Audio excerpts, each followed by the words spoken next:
Hi friends, இனி பார்த்தீங்கன்னா நத்து செய்ய போகிறோம். நத்து எண்ணெய் எடுத்துப்போம். தேவையான மசாலா எடுத்துக்கலாம். நத்து சேர்த்துக்கு இது எடுத்துக்கணும் எடுத்துப்போம்.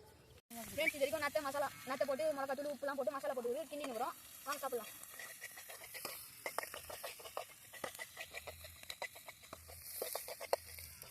நண்பர்களே, வெற்றிகரமாக நட்டு செஞ்சு முடிச்சாச்சு. வாங்க சாப்பிடலாம். குட்ரா நானும் போடுறா.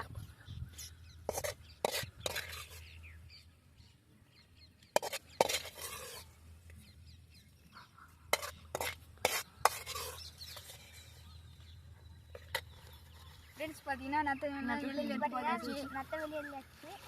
வாங்க டேஸ்ட் பார்க்கலாம்.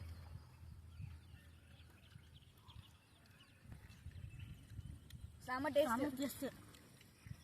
டேஸ்ட் நல்லா வெந்துக்குது.